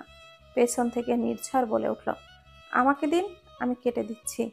মিথিলা নির্ঝরের দিকে চোখ তুলে তাকালো। নির্ঝর মিথিলার দিকে হাত বাড়িয়ে রেখেছে আপেল আর ছুরিটা নেওয়ার জন্য। মিথিলা নির্ঝরকে ওখানে দেখে শুধালো, আপনি এখনো রুমে যাননি? নির্ঝর মিথিলার কথার উত্তর না দিয়েই ওর কাছ থেকে আপেল আর ছুরিটা নিয়ে আপেল কেটে মিথিলাকে দিল। ওর ডান হাতে ব্যথা থাকায় বাম হাত বাড়ালো আপেলটা নেওয়ার জন্য। নির্ঝর বুঝতে পারছিল মিথিলার হাতের ব্যথা এখনো কমেনি। নির্ঝর বলল, মিথিলার হাতের দিকে এক নজর তাকিয়ে, আপনার হাতের ব্যথাটা মনে হয় এখনো ঠিক মতো কমেনি। ঠিক আছে, আমি খাইয়ে দিচ্ছি। নির্ঝর আপেলের একটা টুকরা মিথিলার মুখের সামনে ধরল। মিথিলা ছোট্ট করে একটু হা করে আপেলের টুকরাগুলোতে কামড় দিল। ওর প্রতি নির্ঝরের এতটা কেয়ার দেখে ও বুঝতে পারছিল ওর প্রতি নির্ঝরের একটা অনুভূতি কাজ করে। কিন্তু নির্ঝরের মনে অনেক দিনের অনেক অভিমান জমা আছে, আর সেই অভিমানের নিচে নির্ঝরের ভালোবাসাটা চাপা পড়ে গেছে। মিথিলাকে খুঁজে বের করতে হবে কি এমন ঘটেছিল নির্ঝরের সাথে, যার জন্য নির্ঝরের মনে এতটা পরিমাণ অভিমানের পাহাড় জমে গেছে। খেতে খেতে মিথিলা নির্ঝরকে একটা থ্যাঙ্কস দিল। নির্ঝরের শীতল চাহনিতে এক নজর মিথিলার দিকে তাকালো। পরেক্ষণে ওকে শুধালো, এখানে থ্যাঙ্কস দেওয়ার কিছুই নেই, এটা আমার কর্তব্য। মিথিলা নির্ঝরের দিকে তাকিয়ে আছে। ও যেন আজ নির্ঝরের পুরো মুখমণ্ডল অন্য রকমের একটা আদল দেখতে পাচ্ছে। ওর রাগান্বিত আর অভিমানী চেহারার পেছনে যেন এক কর্তব্যপরায়ণ স্বামীর ছাপ ফুটে উঠেছে। নির্ঝরের দিকে তাকিয়ে মিথিলা মনে মনে আওড়ালো, তুমি যতই আমার কাছ থেকে নিজেকে আড়াল করে রাখো না কেন নির্ঝর, আমি তোমার অভিমানের পেছনে লুকিয়ে থাকা ভালোবাসাটাকে প্রকাশ্যে আনবই। আড়াল থেকে দাঁড়িয়ে সবকিছুই দেখছিল মেঘা। মেঘার ভেতরটা জ্বলে পুড়ে ছাই হয়ে যাচ্ছিল। মেঘার মনে এক রাশ প্রতিহিংসা নিয়ে মনে মনে আওড়ালো, এটা আমি কিছুতেই হতে দেব না। সব কিছু হাতের বাহিরে চলে যাবার আগেই আমাকে কিছু একটা করতে হবে। যা করার আমাকে এই বাড়িতে যাবার আগেই করতে হবে। মিথিলা যেন ওই বাড়িতে আর ফিরতে না পারে সেই ব্যবস্থাই আমাকে করতে হবে। কিছুক্ষণ পর ডাইনিং থেকে নির্ঝর আর মিথিলার রুমের দিকে যাচ্ছিল। রুমে যাওয়ার সময় মিথিলা কারোর একটা ছায়া দেখতে পেল। ওর সঙ্গে সঙ্গে বলে উঠল, কে কে ওখানে? সাথে সাথে ছায়াটা ওখান থেকে সরে গেল। ও বুঝতে পেরেছিল এখানে কেউ না কেউ ছিল। আর ও কিছু না বলে নির্ঝরকে নিয়ে রুমে চলে গেল। সকালে নাস্তার টেবিলে মিথিলা আর তার মা পারুল বেগমকে বলল, মা, আমরা আজকেই চলে যাব, আমরা নাস্তা করেই বেরিয়ে যাব। মিথিলা যাওয়ার কথা শুনে মিথিলার মা পারুল বেগমের মনটা খারাপ হয়ে গেল। পারুল বেগম কিছুটা নমনীয় কণ্ঠে বলল, আরো 2টা দিন থেকে যা মা, তোর হাত এখনো ভালো হয়নি। না মা, আমরা সবাই এখানে, বাবা আর মা বাড়িতে একা আছে, ওনাদের কষ্ট হয়ে যাবে, আমরা আজকেই চলে যাব মা। নির্ঝর চায়ের কাপে একটা চুমুক দিয়ে পারুল বেগমকে সমর্থন করে বলল, মা ঠিকই বলেছেন, আরো কয়েকটা দিন এখানেই থাকুন। কিন্তু মা বাবা, মিথিলা পুরো কথাটা শেষ করার আগেই নির্ঝর ওকে থামিয়ে দিয়ে বলল, সমস্যা নেই, আপনি আরো 2-1টা দিন এখানেই থাকুন। আপনার হাত যেহেতু এখনো ভালো হয়নি, হাতটা ভালো হোক, তারপরে আমি আপনাকে নিয়ে যাব। কথাটা শোনা মাত্রই মেঘার খুশি যেন আর মন থেকে পড়ছে না। ও তো এইরকমই একটা সুযোগ খুঁজছিল, ওর সামনে যেন সুযোগ নিয়েই নিজেই ধরা দিল। ওর মন ওকে জানান দিচ্ছে এটাই তো ভালো সুযোগ মিথিলাকে নির্ঝরের কাছ থেকে আলাদা করে দেওয়ার। মেঘা আর দেরি না করে চট করেই বলে উঠল, হ্যাঁ নির্ঝর ভাইয়া চলো, আমরা আজকেই বাড়িতে চলে যাই। ভাবি থাকুক, ভাবি একটু সুস্থ হলে না হয় বাড়িতে যাবে। কিন্তু মেঘাকে অবাক করে দিয়ে নির্ঝর বলল, মেঘা, আমি কিন্তু একবারও বলিনি আমরা ওনাকে রেখে যাব। আমি ফোনে মাকে সব বলেছি, মা বলেছে উনি সুস্থ না হওয়া পর্যন্ত এখানেই থাকতে। উনি সুস্থ হবার পর আমরা সবাই একসাথেই বাড়িতে যাব। কথাটা শুনেই মুহূর্তের মধ্যেই মেঘার সব প্ল্যানিং ভেস্তে গেল। মেঘার হাস্য উজ্জ্বল মুখটার মধ্যেই যেন একেবারে মলিন হয়ে গেল। মেঘার এই অবস্থা দেখে মিথিলা মিটিমিটি করে হাসছে। মেঘা মনের মধ্যে একরাশ কৌতূহল নিয়ে ভাবছে, হঠাৎ এমন কি হলো যে নির্ঝর ভাইয়া এতটা পরিবর্তন হয়ে গেল? পরিস্থিতি আমার হাতের বাহিরে চলে যাচ্ছে। না, যত দ্রুত সম্ভব পরিস্থিতিটাকে আবার আমার হাতের মুঠোয় আনতে হবে যেভাবেই হোক। নির্ঝরের কথায় মিথিলার খুশি যেন উপচে পড়ছে। নির্ঝরের দিকে এক নজর তাকালো। নির্ঝরের মুখ দেখে মনে হচ্ছে ও যেন কত কিছু বলতে চায় মিথিলাকে। মিতা বিশ্বাস করছে একটু একটু করে নির্ঝর মনের মধ্যে অভিমানের নিচে চাপা পড়া ভালোবাসাটাকে জাগ্রত হবে, আর সেই কাজটা ওকেই করতে হবে। এই বাড়িতে আরো কয়েকদিন থাকবে, এটা শুনেই কেন যেন রাইসার খুব খুশি লাগছে। নাস্তার টেবিলে রাইসা এদিকে ওদিকে চোখ ঘুরিয়ে মায়ানকে মনে মনে খুঁজছিল, কিন্তু মায়ানকে কোথাও দেখতে পাচ্ছে না। রাইসা কিছুটা মিনমিনিয়ে মিথিলাকে বলল, ভাবি, সবাইকে দেখছি, মায়ান ভাইকে দেখছি না যে, উনি নাস্তা করবেন না? মিথিলা পানি খাচ্ছিল, পানিটুকু শেষ করে রাইসার কথার প্রেক্ষিতে বলল, ভাইয়া নাস্তা করে উর্মিদের বাসায় গেছে। উর্মি নামটা শুনে রাইসার মনটা খারাপ হয়ে গেল। রাইসা মনে মনে ভাবল, কে এই উর্মি? রাইসা মিথিলাকে বিচলিত হয়ে জিজ্ঞাসা করলো, ভাবি, উর্মি কে? হঠাৎ মায়ান ভাই উর্মিদের বাসায় কেন গেল ভাবি? মিথিলার কপালে হালকা একটা ভাঁজ পড়ল। ও মনে মনে ভাবলো, ব্যাপারটা কি? ভাইয়ার কথা কেউ জিজ্ঞাসা করছে না, কিন্তু রাইসা ভাইয়ার ব্যাপারে এত খোঁজ খবর নিচ্ছে কেন? মিথিলা রাইসার কথা আর তেমন জবাব না দিয়েই একটু ঘুরিয়ে বলল, আছে একজন ভাইয়ার পরিচিত। কথাটা বলেই মিথিলা রাইসার দিকে তাকিয়ে দেখল। রাইসার হাসি মুখটা মুহূর্তের মধ্যেই যেন মলিন হয়ে গেল। রাইসার এই রকম অভিব্যক্তি দেখে মিথিলা কিছুটা চিন্তায় পড়ে গেল। পরেক্ষণেই রাইসার দিকে তাকিয়ে বলল, রাইসা, নাস্তা করে একটু আমার রুমে এসো তো। রাইসা কিঞ্চিত মাথা নাড়ালো। ওর কিছুই ভালো লাগছে না। ওর গলা দিয়ে যেন নাস্তা আর নামতেই চাইছে না। রাইসার মাথায় খালি একটা কথাই ঘুরছে, কে এই উর্মি? কেমন পরিচিত? আর উর্মিটা কে? রাইসা হঠাৎই মায়ানের গলা শুনতে পেল। রাইসা চোখ তুলে সামনের দিকে তাকিয়ে দেখলো মায়ান। মায়ানকে দেখে মুহূর্তের মধ্যেই রাইসার মনটা ভালো হয়ে গেল। রাইসা মিথিলাকে উচ্ছ্বাসিত কণ্ঠেই বলল, ভাবি, খুব ক্ষুধা পেয়েছে, আমাকে আরো কিছু খাবার দাও তো। মিথিলা কিছু একটা আন্দাজ করতে পারলো। মিথিলা সন্দেহাতীত ভাবে মনে মনে ভাবলো, আমি যা ভাবছি তা যদি সেই রকম কিছু হয়ে থাকে তাহলে এখনই রাইসাকে সাবধান করতে হবে, আর বেশি দূরে এই ব্যাপারটা গড়াতে দেওয়া যাবে না। নাস্তা শেষ করে রাইসা মিথিলার রুমে আসলো। মিথিলা রাইসাকে পাশে বসালো। মিথিলা রাইসাকে সন্তর্পণে জিজ্ঞাসা করলো, আচ্ছা রাইসা, তুমি কি ওই দিন হায়ার ম্যাথটা ঠিকমতো বুঝতে পেরেছিলে? ভাইয়া কি তোমাকে ঠিকমতো বোঝাতে পেরেছিল? তোমাকে তো জিজ্ঞাসা করার সুযোগই হয়নি। রাইসার সঙ্গে সঙ্গেই আবেগী কণ্ঠে বলে উঠল, হ্যাঁ ভাবি, মায়ান ভাইয়া আমাকে অনেক সুন্দর করে হায়ার ম্যাথটা বুঝিয়ে দিয়েছে। মায়ান ভাই যে এত সুন্দর করে হায়ার ম্যাথ বোঝাইতে পারে তা কখনো ভাবতেও পারি নাই। মায়ান ভাইয়ের হায়ার ম্যাথ বোঝানোর টেকনিকটাই সম্পূর্ণ আলাদা। আরো অনেক কিছু বলতে লাগলো মায়ানের সম্পর্কে রাইসা। মিথিলা মনের মধ্যে একটা ভয় এসে ভিড় করলো। মিথিলার ভাবনাটাই ঠিক ছিল। মিথিলা যা সন্দেহ করেছিল তাই হলো। মিথিলা বুঝতে পারছে রাইসার মনে ওর ভাইয়ের জন্য একটা অনুভূতি জাগ্রত হয়েছে, কিন্তু রাইসাকে বেশি দূর আগাতে দেওয়া যাবে না। একবার ওর ভাইয়াকে অনেক কষ্টে ফিরিয়ে পেয়েছে, আর ওর ভাইকে হারাতে চায় না। তাই মিথিলা মনে মনে সিদ্ধান্ত নিল আগামীকালকেই ওরা চলে যাবে। মিথিলা রাইসাকে ওর সিদ্ধান্ত জানিয়ে বলল, রাইসা, তুমি তোমার জিনিসপত্র ভালো করে গোছগাছ করে রেখো, আমরা আগামীকালকেই চলে যাব। কেন ভাবি? ভাইয়া না বলল আরো কয়েকদিন থাকতে? বাবা আর মায়ের অনেক কষ্ট হয়ে যাবে, ওনারা তো ওখানে একা আছে। ঠিক আছে ভাবি। এই বলেই রাইসা মন খারাপ করে মিথিলার রুম থেকে চলে গেল। রাইসা চলে যেতেই মিথিলা একটা নিঃশ্বাস ফেলল।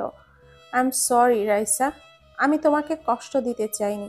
আমি চাই না আমার ভাই দ্বিতীয়বার আর কোনো কষ্ট পাক। রাইসা মন খারাপ করে ছাদের এক কোণায় দাঁড়িয়ে আছে। আগামীকালকে রাইসার চলে যেতে হবে। এটা ভাবতেই রাইসার কেন জানি না খুব কষ্ট হচ্ছে। রাইসা এখান থেকে যাবে ঠিকই, কিন্তু ওর মনটা পড়ে থাকবে এই জায়গায়। ওর কোনো কিছুতেই যেন এখন আর মন বসে না। ওর এখন সব সময় খালি মায়ানের কথাই মনে পড়ে। হঠাৎ মায়ানের গলার আওয়াজ শুনতে পেল রাইসা। ও পেছনে তাকিয়ে দেখে মায়ান হেসে হেসে কার সাথে যেন কথা বলছে। কথা বলার এক পর্যায়ে মায়ান বলে ওঠে, হ্যাঁ উর্মি, বলো। রাইসার বুঝতে আর বাকি রইল না উর্মি হয়তোবা মায়ানের গার্লফ্রেন্ড। ও আর নিজের চোখের পানি ধরে রাখতে পারল না। মায়ান কথা শেষ করে নিচে নামতে গিয়ে দেখলো রাইসা এক পাশে দাঁড়িয়ে আছে। মায়ান রাইসার কাছে গেল, গিয়ে দেখলো রাইসা কাঁদছে। ও অবাক হয়ে গেল রাইসাকে কাঁদতে দেখে। মায়ান কিছুটা অবাক হয়ে ওকে পরাস্ত কণ্ঠে বলল, কি হলো রাইসা, তুমি কাঁদছো কেন? রাইসা পিছনে ঘুরে তাকালো। মায়ানকে দেখে ওর কান্না যেন আরো বেড়ে গেল। ও মায়ানের দিকে তাকিয়ে অঝরে কেঁদেই দিয়েছে। মায়ান বুঝতে পারছে না রাইসা এইভাবে কাঁদছে কেন। রাইসার সাথে সাথে চোখটা মুছে কোনো কথা না বলে মায়ানের দিকে করুণ দৃষ্টিতে তাকালো। শুকনো একটা ঢোক গিলে বুকের ভেতর জমানো কষ্টটা ধামা চাপা দেওয়ার চেষ্টা করলো, কিন্তু তার চেষ্টাটা বৃথাই পরিণত হলো। রাইসা অনেক কষ্টে নিজেকে কিছুটা সামলিয়ে নিয়ে কাপা কাপা গলায় বলল, অনেক ভালো থাকবেন। আপনার আর আপনার হবু জীবন সঙ্গিনীর জন্য অনেক অনেক শুভেচ্ছা ও শুভ কামনা রইল। কথাটা বলেই রাইসা মায়ানকে কোনো কথা বলার সুযোগ না দিয়ে ছাদ থেকে নেমে গেল। রাইসার কথার মানে কিছুই বুঝতে পারল না মায়ান। মায়ান ওর ভুরু যুগল কুচকে কিছুক্ষণ তাকিয়ে রাইসার যাওয়ার পানে রইল। রাইসার বলে যাওয়া কথাগুলো মায়ানের বোধগম্য হচ্ছে না। মায়ান নির্লিপ্ত মনে ভাবছে, রাইসা এইসব কি বলে গেল? হবু জীবন সঙ্গিনী মানে? কথাগুলো ভাবতে ভাবতেই ছাদ থেকে নিচে নেমে গেল মায়ান। মায়ান অন্যমনস্ক থাকার কারণে হঠাৎ করে মিথিলার সঙ্গে মায়ানের ধাক্কা লাগলো। ওহ ভাইয়া, একটু সাবধানে হাঁটাচলা করবি তো নাকি? একটু আশেপাশে খেয়াল রাখবি তো? তুই এত কি ভাবতে ভাবতে হাঁটছিলি বলতো? রাইসার জন্য মনটা কেমন যেন করছে মায়ানের। তাই রাইসার উদ্দেশ্যে কিছুটা উদ্বিগ্ন গলায় মিথিলাকে বলল, রাইসার কি কিছু হয়েছে রে মিথিলা? রাইসাকে দেখে মনে হলো ওর অনেক মন খারাপ। ওকে দেখে মনে হলো ও কাঁদছিল। আমি জিজ্ঞাসা করলাম, আমাকে কিছু বললো না। এত হাসি খুশি মেয়েটা মন খারাপ করে আছে, ওকে এইভাবে দেখে আমার খুব খারাপ লাগলো। একটু দেখিস তো মিথিলা, রাইসার কি হয়েছে। এই বলেই মায়ান চলে গেল। মায়ানের চলে যাওয়ার দিকে তাকিয়ে মিথিলা মনে মনে ভাবল, তবে কি ভাইয়াও? না না, আমি এসব কি ভাবছি? এটা এত বেশি দূরে এগোতে দেওয়া যাবে না। আমাকে এখনই রাইসার কাছে যেতে হবে। মিথিলা আর এক মুহূর্তও দেরি না করে দ্রুত পায়ে রাইসার কাছে চলে গেল। আড়াল থেকে সব কথা শুনছিল মেঘা। ঘটনাটা আরো ভালোভাবে পর্যবেক্ষণ করে বোঝার জন্য মেঘাও মিথিলার পিছু পিছু গেল। রাইসার খুব কষ্ট হচ্ছে, ওর বুকটা ফেটে চৌচির হয়ে যাচ্ছে। কিন্তু কেন? মায়ান তো রাইসার কেউ নয়। তাহলে কেন মায়ানের জন্য এত কষ্ট হচ্ছে রাইসার? এই প্রশ্নগুলো বারবার রাইসার মাথায় ঘুরপাক খাচ্ছে। সমস্ত সমীকরণ মিলিয়ে এর একটাই উত্তর আসে, মায়ানের প্রতি রাইসার এক বুক ভালোবাসার জন্ম হয়েছে তার বক্ষ পিঞ্জিরায়, যা হাজার চেষ্টা করলেও রাইসা এড়িয়ে যেতে পারছে না। কিন্তু মায়ান কি কখনো বুঝবে রাইসার অবচেতন মনের এই ভালোবাসাটাকে? কথাগুলো ভাবতে ভাবতে বুক ফেটে কান্না আসছে রাইসার। হঠাৎ রাইসার ফোনটা বেজে উঠল। ফোনের স্ক্রিনের দিকে তাকিয়ে দেখল রাইসার এক ক্লাসমেট ফোন দিয়েছে।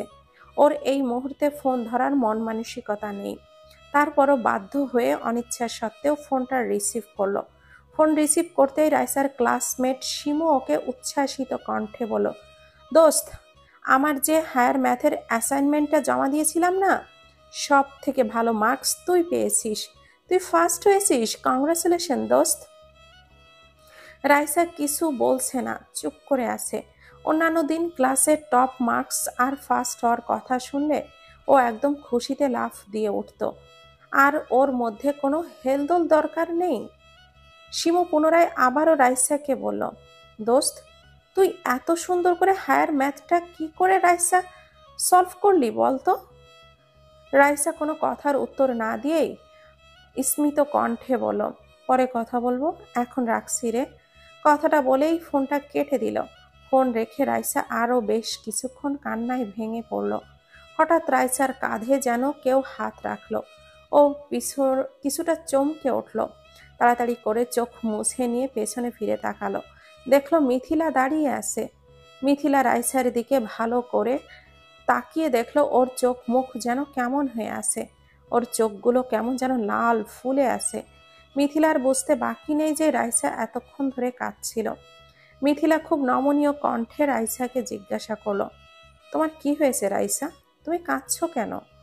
রাইসা সঙ্গে সঙ্গে নিজেকে সামলিয়ে নিয়ে বলল, না না ভাবি, কিছুই হয়নি। আর কই, আমি তো কাঁদছি না।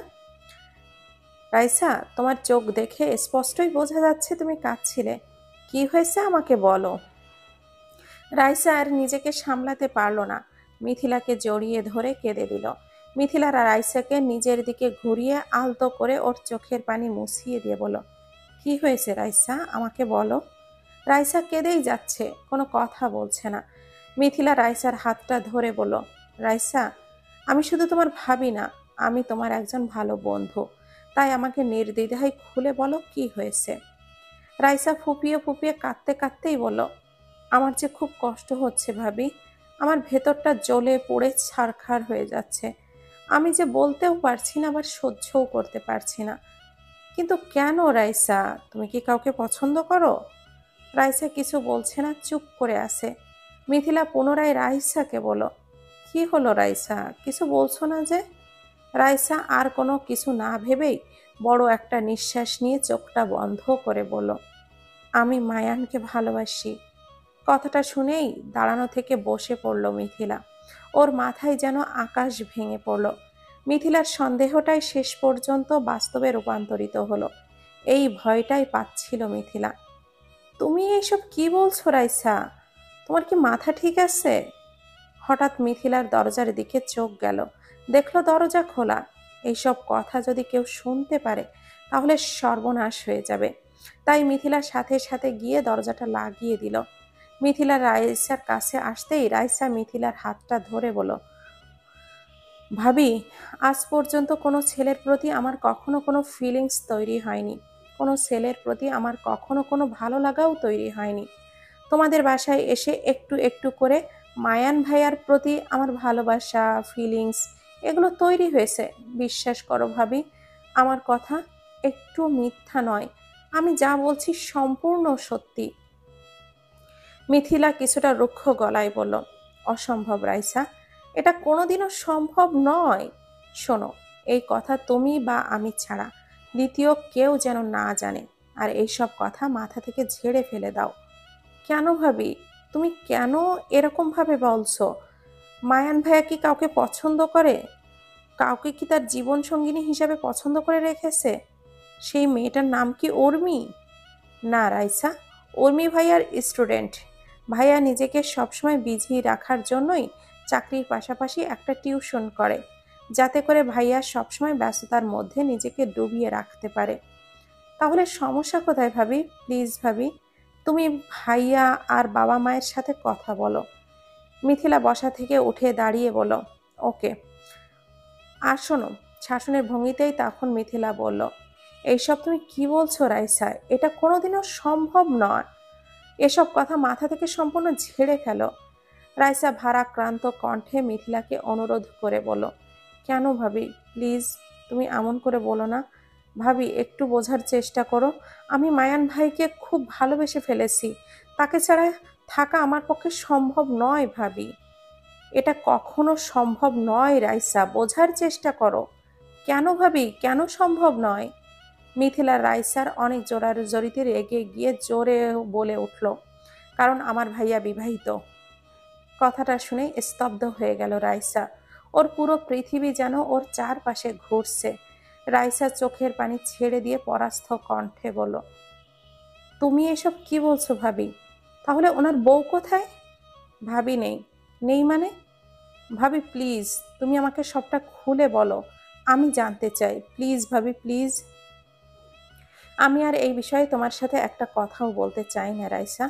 তুমি ভালো করে শুনে রাখো, এইসব বিষয়ে তুমি আর কোনো রকম চিন্তা ভাবনা ভুলেও করবে না। আমার সাথে বা আমার ভাইয়ার সাথে এইসব বিষয়ে কোনো রকম কোনো কথাও বলবে না। বুঝতে পেরেছো? এই বলে মিথিলার রুমের দরজাটা খুলে রুম থেকে বেরিয়ে গেল। মেঘা এতক্ষণ দরজার বাহিরেই দাঁড়িয়েছিল। রুমের দরজা খোলার আওয়াজে শুনেই আড়ালে চলে গিয়েছিল। দরজার বাহির থেকে ওদের সব কথা মোটামুটি শুনল মেঘা। মেঘা একটা শয়তানি হাসি দিয়ে বলল, বাহ, এ তো দেখছি মেঘনা চাইতেই বৃষ্টি। আমি দরজার বাহির থেকে যতটুকু শুনলাম আর যতটুকু বুঝলাম, এতটুকুতেই তো যথেষ্ট ভালো একটা প্ল্যানিং তৈরি করাই যায়। এই প্ল্যানটাকে কাজে লাগিয়েই মিথিলার কাছ থেকে নির্ঝরকে আলাদা করব আমি। এই প্ল্যানটা যদি সাকসেসফুল করতে পারি, তাহলেই আমার রাস্তা একদমই পরিষ্কার আর মিথিলা কুপোকাত। কথাগুলো বলেই মেঘা ঠোঁটের কোণে একটা বাঁকা হাসি দিল। মেঘার যেন খুশি আর মনে ধরছে না। খুশি মনে তাড়াতাড়ি করে নির্ঝরের কাছে চলে গেল মেঘা। মিথিলা চলে যেতেই রাইসা ধপাস করে নিচে বসে পড়ল। মুখে 2 হাত দিয়ে জোরে কেঁদে উঠল। কান্নারত কণ্ঠে বলল, আমি যে সত্যি মায়ানকে খুব ভালোবেসে ফেলেছি। আমি মায়ানকে কিছুতেই ভুলতে পারবো না। মায়ান যে আমার মনে প্রাণে গেঁথে গেছে। ওকে ছাড়া আমি আর দ্বিতীয় কাউকে আমার জীবনে আমি জায়গাও দিতে পারবো না, আর ভাবতেও পারবো না। মিথিলা ভাবির কথা সম্পূর্ণ না করে কেন এভাবে চলে গেল? কিন্তু আমাকে যে সবটা জানতেই হবে। মায়ানকে আমার জীবনে আমি চাই চাই। মেঘা মিথিলার রুমের সামনে কিছুক্ষণ উকি ঝুঁকি দিয়ে দেখলো মিথিলা রুমে নেই। নির্ঝর রুমে বসে একা আছে। মেঘা ভাবলো এই সুযোগ আগুন লাগানোর। এই সুযোগটাকেই মেঘার কাজে লাগাতে হবে। কথাগুলো ভেবেই মেঘা রুমের সামনে কিছুটা এগিয়ে গেল। পেছন থেকে ঘাটা হালকা ঘুরিয়ে আশেপাশে দেখলো কেউ আছে কিনা। অতঃপর নির্ঝরকে সন্তর্পণে আস্তে করে বলল, নির্ঝর ভাইয়া, ভেতরে আসবো? নির্ঝর মেঘার দিকে এক নজর তাকিয়ে বলল, হ্যাঁ মেঘা, আয়। তুই কি মিথিলার কাছে এসেছিস? মিথিলা রুমে তো নেই। নির্ঝরের মুখে মিথিলার কথা সহ্য করতে পারছে না মেঘা। মনের ভেতর হিংসা নিয়েই মনে মনে ভাবল, উফ, সারাক্ষণ খালি মিথিলা মিথিলা আর মিথিলা। কেন নির্ঝর ভাইয়া, তুমি কি একটু আমার নামটা নিতে পারো না? মনে মনে কথাগুলোই বলল মেঘা। মেঘা চুপ করে আছে দেখে নির্ঝর মেঘাকে ডাক দিয়ে বলল, কি হলো মেঘা, দাঁড়িয়ে আছিস কেন, কিছু বলবি? মেঘা কিছুটা মিনমিন করে বলল, আসলে ভাইয়া, একটা কথা বলতে চাইছিলাম, কিন্তু কিভাবে যে বলবো বুঝতে পারছি না। নির্ঝর কপালে ভাঁজ ফেলে তাকালো মেঘার দিকে। দেখ মেঘা, এত ন্যাকামি না করে কি বলবি তাড়াতাড়ি বল। মেঘা মিথিলা আর রাইসার মধ্যের সমস্ত কথা এবং তার সাথে আরো কিছু কথা বাড়িয়ে নির্ঝরকে বলল। সব শুনে নির্ঝর সাথে সাথেই বসা থেকে দাঁড়িয়ে ঝাঁঝালো কণ্ঠে বলল, হোয়াট? তুই কি এইসব বলছিস উল্টাপাল্টা? মেঘা ন্যাকামি করেই বলল, আমি কোনো উল্টাপাল্টা কথা বলছি না নির্ঝর ভাইয়া। আমি যা শুনেছি তাই বলছি। আর অবশ্যই এর পেছনে ভাবির কোনো হাত আছে। তা না হলে রাইসা এতদূর পর্যন্ত ভাববার সাহস পেল কি করে? কথাটা বলেই নির্ঝরের দিকে এক নজর তাকালো মেঘা। দেখলো নির্ঝর রাগে লাল হয়ে গেছে। নির্ঝর আর এক মুহূর্তও দেরি না করে প্রচন্ড রেগে রাইসার কাছে গেল। মেঘা তো আজ মনে মনে মহা খুশি। মেঘার প্ল্যানিং সাকসেসফুল হতে যাচ্ছে। মেঘার খুশি আর দেখে কে। ওর সাজানো নাটকটা মনে হচ্ছে খুব জমে উঠবে। তাই নাটকটা কিছুতেই হাতছাড়া করা যাবে না, দেখতেই হবে। এই ভেবে নির্ঝরের পিছু পিছু মেঘাও গেল। নির্ঝর রাইসার কাছে গিয়ে দেখলো রাইসা মন খারাপ করেই বসে আছে। রাইসাকে জোরে ডাক দিয়ে রাগান্বিত স্বরে বলল, রাইসা, এসব কি শুনছি আমি? নির্ঝরের এমন রাগ দেখে প্রচন্ড ভয় পেয়ে গেল রাইসা। ভয়ে আমতা আমতা করে বলল, কি হয়েছে ভাইয়া?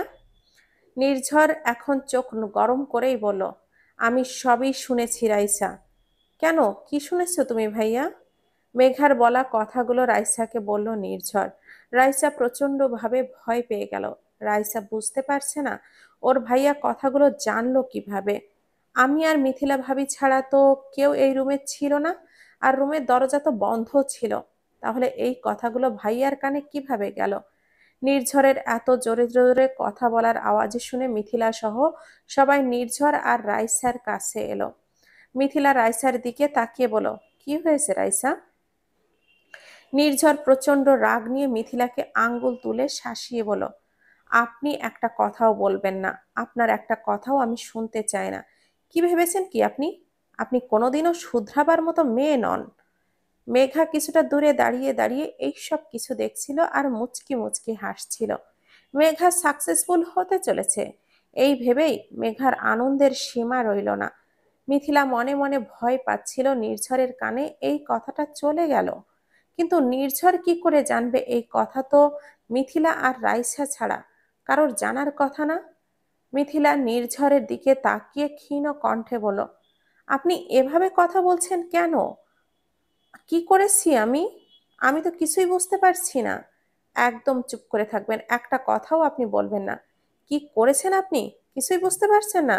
ন্যাকা সাজছেন আমার সামনে। আপনার আশকারা পেয়েই আজকে রাইসা এত বড় একটা ভুল সিদ্ধান্ত নিতে চলেছে। আর রাইসা, তুই ভাবলি কি করে তোর এই সিদ্ধান্তটা আমি বা বাবা মা কেউ আমরা মেনে নেব? যা ভেবেছিস এই পর্যন্ত স্টপ করে যা। সামনের দিকে আর এক পাও বাড়ানোর চেষ্টা করবি না। আর শোন, আমরা এখনই এই মুহূর্তে এই বাসা থেকে চলে যাব। সবকিছু গোছগাছ করে নে।